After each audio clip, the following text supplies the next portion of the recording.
Welcome to Master Life with Ruby and Martina. This is a very exciting topic because we'll be talking about relationships. How to increase our sense of awareness when it comes to the relationships that we're having. How can we raise our standards to the relationship we're having? How to have more meaningful relationships. I'm excited. Me too. So let's talk about relationships to ourselves first. Yeah, that's where it all starts, right? Yeah. Yeah. So That's where it all starts. So your relationship to everything you can have a relationship to is just a reflection of the relationship you have with yourself. So that's why I think it's important to start there. I like it. Like it's a reflection on the relationship you're having to yourself. Yeah. I like it a lot, and that's a thought that I've also had. Yeah. Because I've noticed that many times those obstacles and problems that we have when we're in a romantic relationship, it just reflects actually the relationship you're having to yourself, the standard you're having for yourself, the self-worth, for example. So if you're wondering where you are in life, just take a look around and look at your results, because they will reflect right back at you. Relationship is such a big topic and such an important topic because I've been following a woman who is a relationship therapist for many years, and this is a quote she's saying that also really reflects what I believe. And she says that the quality of our relationships determines the quality of our lives. And it's powerful. So let's start about the quality of the relationship we're having to ourselves. How can we increase that quality relationship? How can we increase the quality in that relationship? I mean, this is just my reflection, like my experience from my own life. But what I believe is important is to be happy with being in your own present. And how are you talking to yourself? Self-talk. Be your own best friend. And when you have that in line, it's easier to also say no to other people that don't meet your standard, and that's okay. That's where they are in life. But you gotta, own yourself and be able to say no, thank you. What would be some pointers for you? How to be your own best friend, or how to have a great relationship with yourself? What are some good pointers for you on that topic? I just imagine what type of relationships do I want to have with my best friend if it would be some other person. I would want to have honesty, I want to have trust, I want to have quality time, meaningful conversations. So this is kind of like some points that I want to have in a relationship with anyone else. This is some points that I want to have in a relationship, doesn't matter what type of relationship. And I think that's a great points to actually be able to have that with yourself as well, that you are honest with yourself. That you have those meaningful conversations. In our last video, we were talking about owning your own time, having clear focus on what you want, and this is all a part of that. Having these conversations with yourself, we were talking about asking questions. Have a conversation with yourself. Why am I not happy now? What makes me happy? This is questions you would ask yourself. When you meet a friend, for example, the first thing you're asking, how are you doing? How are you feeling? How often do we ask that question to ourselves? And adjust upon it. So just, I would just say that to have conversations with yourself, to check upon, how are we doing? Why are we feeling like this? What can we do to improve that feeling, Just spending quality time with ourselves, being okay being alone, not being lonely when you're alone, not needing some external factors to fulfill something you only can find on the inside. Yeah. Not to distract yourself with other things, but actually being okay to be alone and have these conversations. Not always needing to external factors to fulfill yourself, like you say, watching a movie and this and that. Like, go for a walk alone. That is basically, I would say, the recipe, or like some points on how to have. That is basically what I would say are some points on having a good relationship to yourself, giving yourself self-love. I believe that we need to have certain goals in life, just generally speaking. When we're in a romantic relationship, we'll get to the topic later. But the same, we need to have some goals with for the relationship that we're having to ourselves. So my question is, do you have some goals or some things that you're working on to increase that relationship, to improve that relationship you're having to yourself? On a continuous basis, I would say. Perfect. That's when change happens, like when you do it consistently. Right. And that would be to prioritize time with me and to reflect upon things. And I write every day. And that is a big part of my self-reflection. And also that I know where I'm heading, and I know who can help me in that direction. So I consciously spend time and focus on who I intend to be, and the people and mentors that will help me in that direction. And that also... Oh, that's an amazing point what you're saying there, actually, to have a picture of the relation of the person that you want to become, and you're just like creating that relationship to yourself to become closer to who you want to become. And also to learn from life. And when a situation occurs, when I feel like I don't accept this, I have outgrown this, what is this bullshit? Then I will take responsibility myself, and I will say, okay, this stops with me here and now. Not mad, not upset, just done. So that version of me that was playing that part is now dead. And I won't accept that anymore. So from here on, I will say no to that. I will recognize the pattern. I'm not playing that game. And just move on. I love what you're saying. Like, having this certainty of who you are, and not allowing yourself to take any bullshit, like you say.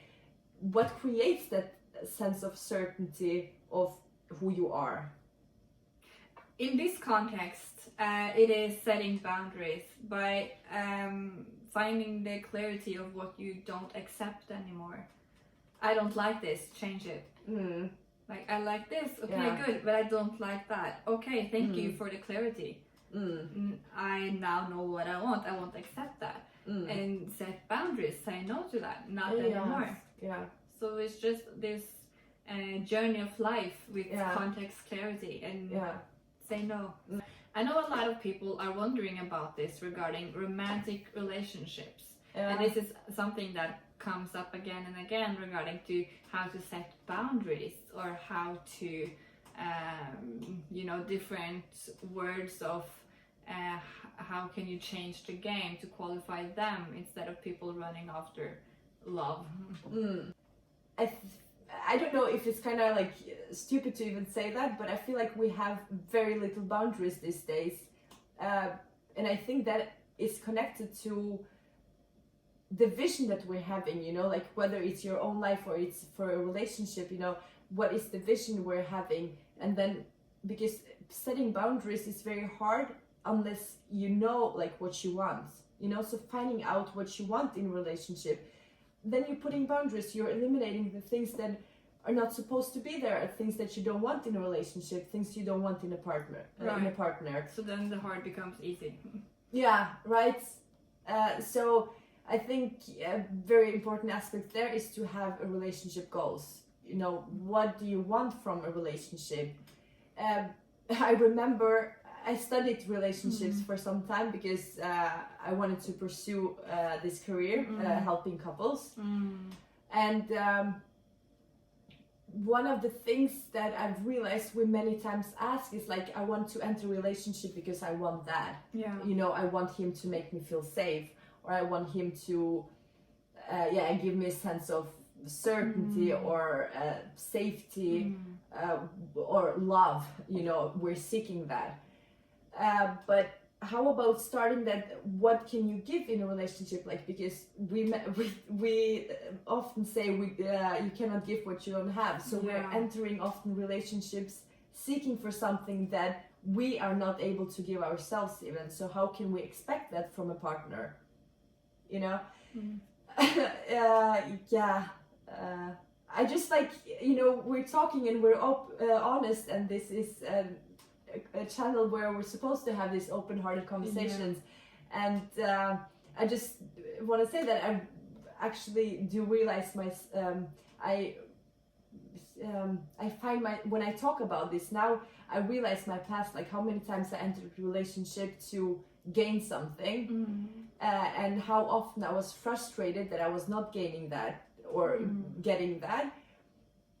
But the bottom line always was that I was not giving it to myself. You know, for many years I had to prioritize myself and this relationship with myself, but it's much easier to go and find it externally than to create it for yourself.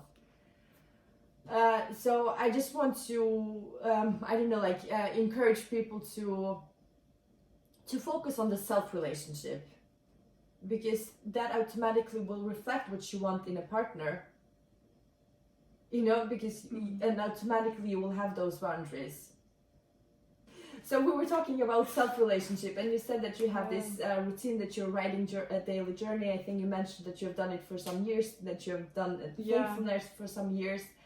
My question is like, how did the vision of the partner you want to have changed through the years? Like, right. So from very early age, I've always been this. When I remember early in the school, when, you know, everybody was together with everybody, I was not. I was saying no. So I've always been this, nope. I don't know, it was just, that was not for me, because I kind of deep down knew my teachers, so to speak, and I realized that is big words and some people can really relate to that, but it's kind of like when I met the people that I've dated, I recognized them in their eyes. So I always been like, nope, that's not it, that's not fun for me at all. And my mom was also like, oh, he's handsome, and I would just get so embarrassed. I just couldn't handle it, because nope, that was not it. And yeah, like so you knew kind of like the lessons that you were supposed to have in those relationships, and no. kind of? Yes, and absolutely no. But yeah, I recognized them when I met them, and that has also been the greatest teachers of my life, and it has been different chapters up through the years. And yeah, that is also why I give the people that I've dated also credit for being my best teachers. And so I think you should say like, I love that point actually, because we so many times enter a relationship, then it ends. It doesn't go the way we want it to go. We have this build up anger towards someone, like, but it's again, what did you learn from the process? Right? Like how, what improvements, like what, like we said, that it's a self-reflection of the relationship you have to yourself, and maybe you have not thought about it, but if you think about the relationships you had that ended, what was the lesson? Earlier today we were listening to this song, and he's saying about all the worst was meant to be to find the missing piece, and I found that saying beautiful, because that's my experience in retrospective. When I look at my toughest times, it was that it was bringing me back to myself, so I could find that, okay, what I was missing and what I was convinced that the other person had to give to me, only I could find that on the inside myself. And I also see that now what I have felt looking at another person, there's a reason I felt it. The receiver is in me. The other person was just highlighting what was already in me all along. Yeah. So by realizing that, it was a complete game changer, that I had love inside me. The other person was showing it to me or exposing to me where I could find it in myself. Yeah. But it was always here. And also my worst time in life, this depression that we have talked about earlier, it also taught me how to that I had myself, that no matter what, if people leave or I will always have myself. I learned that from that time. So I don't need anyone to be something for me. So if someone doesn't meet my standards, I have no problem with communicating that, and also take responsibility for myself, for the role that I played. I can say thank you for the good stuff, I'm done. And just that, to have that power, you also give yourself that sense of freedom and peace, and knowing what you need to feel well. What do I need? What boundaries do I need to set for me to feel good or great? Yeah. Like I was thinking now that it's a message that you're sending to yourself. When you don't have boundaries, you're sending a message that I'm okay with that, or for one more day, or for... That's a message that you're sending, that you're actually not clear of what you want, because you're accepting things. Right. And as long as you're entertaining it, you are sending out the message that you accept.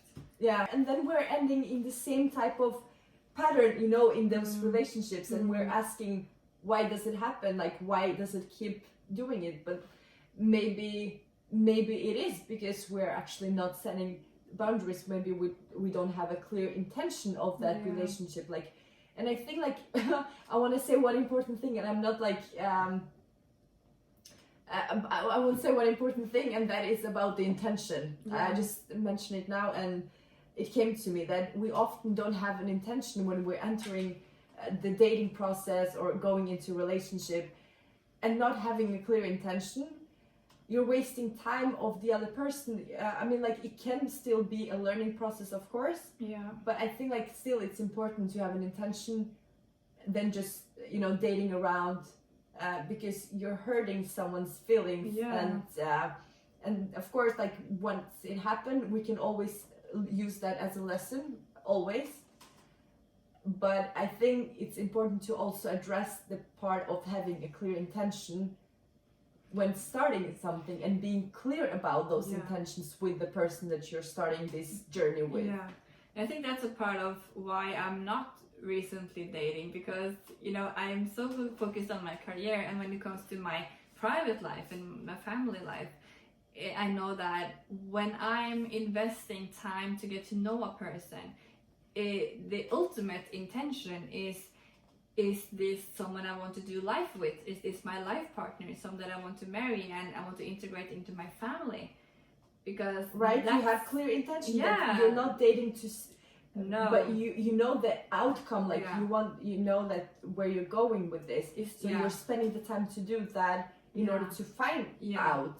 If I invest time with you, I am actually wondering if that, or I believe that you are someone that I could do life with. Let's find out. I like you, let's find out. Because if there's something less, I'm not interested. But I'm very interested, like, let's say you go on a first date. Like, when do you think that we should have this type of conversations with the person we're dating?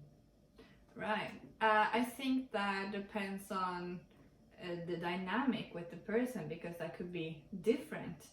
You kind of like have to, you know, feel your way, so to speak. And sometimes it's good to, you know, if you have it on your mind, I think it's there for a reason.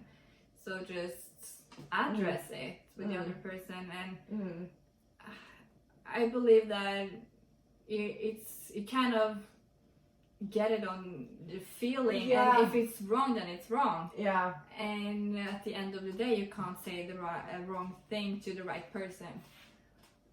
You can say the wrong thing to the right person. Yeah. Yeah. Yeah, I like that. Mm. I like that saying.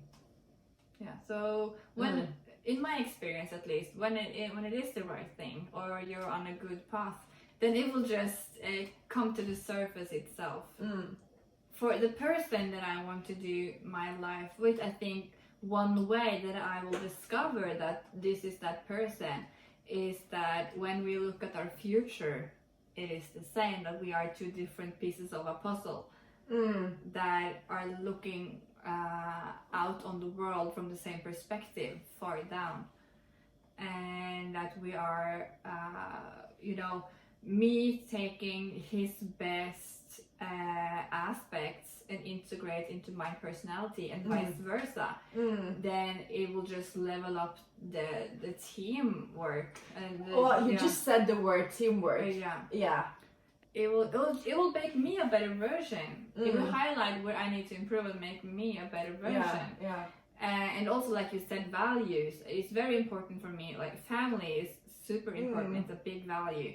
Yeah. And what is important for me that person also shared those values, because when life happens, and it will, and when crises occur, it's important for me to have a partner that has the same fundamental values. Yeah. A family is strong. Like this is my crew. Yeah. No matter what. Yeah. Yes. I think we have very clear, not clear, but we have very common vision on like relationships and the partner and So we were talking about like how important it is to have vision and goals together as a team. Like where are we going? Do we actually want to have children? When do we want to buy a house? Where do we want to live? Like, do we want to live on the countryside or do we want to live in the city? I think this is type of questions that we need to kind of go through in the beginning of the process, because I've noticed, especially during the time that I was studying relationships, I've noticed that many people found out later that, oh, by the way, I actually don't want kids, But I think like it that's happens. a bummer when you're like 2 years down the road. But it happens, and that is why it was so important what we mentioned about the self-relationship, to find out those type of things for yourself, and then you're basically going out there and attracting the type of person that wants the same as you, because your focus is on there. But if you're like, I don't know, I'm like, let's see kind of what the person that I'm with wants, then you automatically also get an uncertain person that doesn't want or doesn't know because what they are want. mirroring you. Yeah. So you gotta do the job on yourself. Just one example there, because 2 years ago I made this list, like, okay, what are the aspects that I want in a partner? And I made this list, and it was surprising to me, because what I was actually getting in on my radar, what I would find attractive, was not the same as appeared on my list. And that was a wake-up call. That was a really wake-up call to, this is actually what I want. And then I also made another list on who do I have to become in order to attract what I just wrote on that side of the list. And that was really cool. And I said, okay, I have this and that, but I really need to work on that. So then I just went home and started to work on that. Because in order to... And that's also the thing when people say, how can I meet my soulmate? That's a big question. Well, become your own soulmate, and he will find you, or she will find you, or hen. That was such a great point what you said, like writing a list of things that you want in a partner, but that the radar or the people that you were taking notice of, that they were not matching. And that is a very interesting point that you later created a list of the things that you... I'm just repeating what you said. You go ahead. But it was just such a great point, like it's such a great point. like that's something we don't often think about. Like, who do you actually have to become in order to attract that type of person? Right. Wow. Right. Yeah. Yeah. So go home and do that. Yeah. Yeah. Yeah. And this is also a very Are you important telling thing. me? Yeah. No. Like, did you feel like it was? That's interesting. Yeah. Okay. So yeah. Write that list and find out who do you have to become in order to attract that, because when you become that, you will be like this light for that person. You will find each other, you will see each other clearly when you appear as that person. And maybe that's a short-term goal, maybe that's a long-term goal. And like we discussed the other day that, okay, I know that long-term this is who I have to become, but there's a process to it as well. Because you were talking about this concept of, okay, wait until you meet your soulmate, or wait until you have become that person.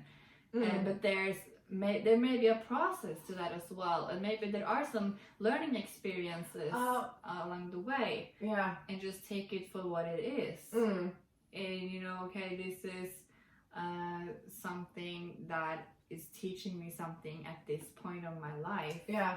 And maybe it's just there to for me to gain some more clarity. And just, okay, I like that and that and that about you, but I'm missing that and that, and I didn't see that before you came along, so thank you for that.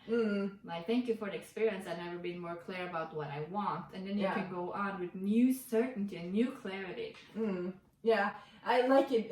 Like we spoke about it yesterday, that some relationship therapists are like, find out what you want and then you will get it, you know, but don't date unless you kind of are completely clear on what you want. But like, I have never agreed completely to that, because like you say that the best teachers that the people we're in relationships with are the best teachers. And and I completely agree with that, that sometimes it doesn't have to necessarily be that we know exactly what we want, but we just know that this is it feels right, like there is something here. Like, you have these feelings and you just cannot ignore. And sometimes, like, that is the way to go. This is a part of your journey, you know. You get hurt. Sometimes you even know you will get hurt, but you know that the lesson will be bigger than the feeling of being disappointed, for example. And so, like, I've never grown that much as I have when I've been in the relationships, when the relationships ended. I feel like that we often lose our individuality when we enter a relationship, especially when it goes for like some time. Then we forget how to balance between the individuality and the we. So how important do you think it is to have that individuality to actually make the relationship work? I think at the end of the day, it's kind of everything, but that is just me and my standard, because I don't want, when people talk about who's your other half or better half, I want to be 100%, and then I want to partner up with someone else who's 100%. And for that to happen, you have to have this sense of who you are and why you're here and what fulfills me. And I think in a relationship there will be sometimes that, okay, sometimes I will give more and sometimes you will give more, because there's this balance and teamwork. You have to compromise. But you also have to know, what do I need to fill my own batteries? What do I need to feel good? What boundaries do I need to put to feel good? And I think with some life experience, you will just know that I'm feeling drained, like this is, I'm exhausted today. Then I know what I need in order to refill, in order to feel good. And you communicate that, and you set those boundaries, and you just figure that out. Now, when we are talking of romantic relationship, one important thing there is communication. And what are some tips or advice you could give on great communication? When it comes to the intimacy and the sex life, communications is also so important there. To know to know the other person's love language. For example, I don't know if you've read the book The 5 Love Languages. Right there. You have it? Yeah, I have it.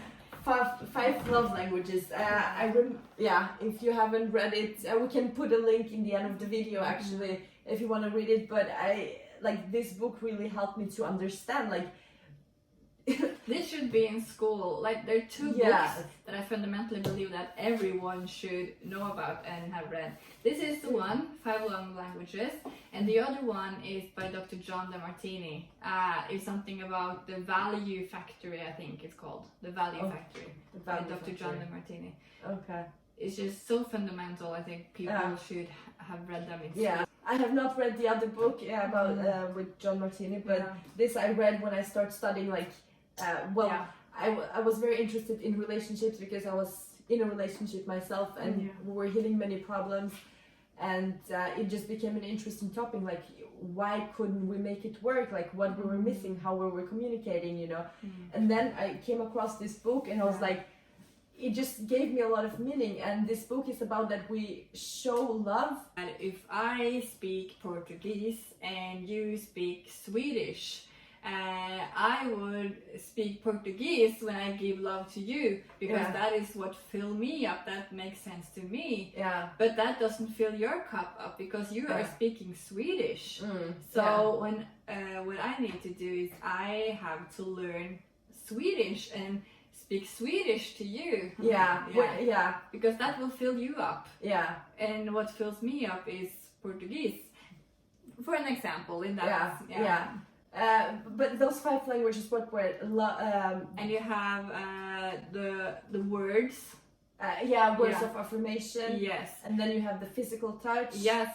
And then you have gifts. Yeah. And acts of service and quality time. And quality time. Right. Yeah.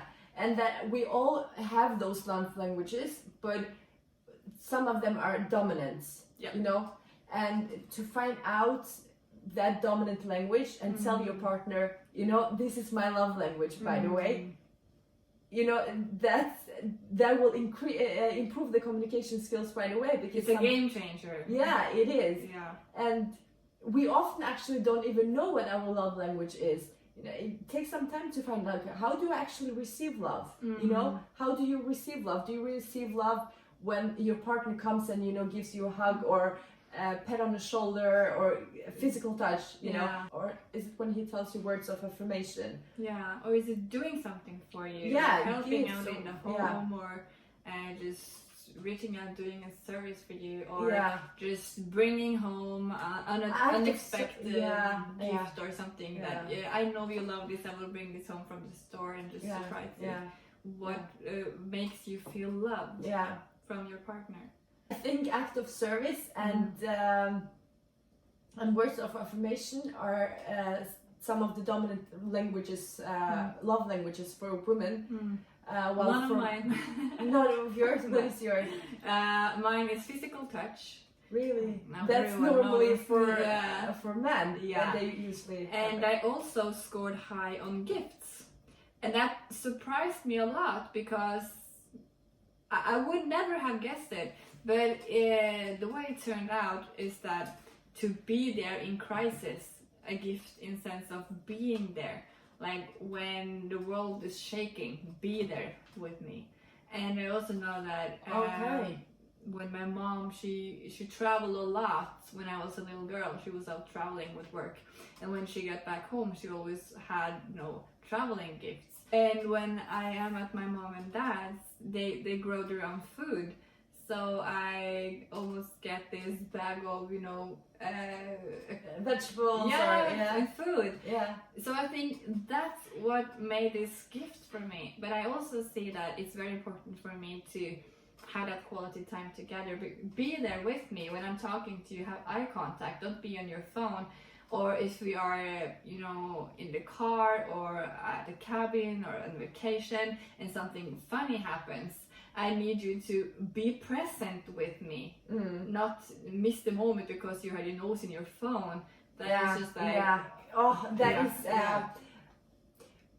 is big for me too. I just want to clip in. I think one of the the dominant love languages for women Yeah. are quality time, Yeah, is quality time, and the words of affirmation. Yeah. And for Um, men? For men, I think it's well, I know it's physical touch. The Yeah. second one I don't know, but Mm. physical touch and words of affirmation. Yeah, that I sounds believe. about right. Yeah, yeah. Yeah, but what are your languages? When you were talking about quality time, I Yeah. was like, yeah, Yeah. this is my love language. Yeah. A quality time, the other person being present Yes. in here, Mm. not sitting. Of course, there are moments where they're sitting on their phones and things like that. But for me, like, just having a moment where the other person sees you Yeah. and is there present with you. Mm. For me, that is big. Mm. I also would say that physical touch is my second love language. Mm.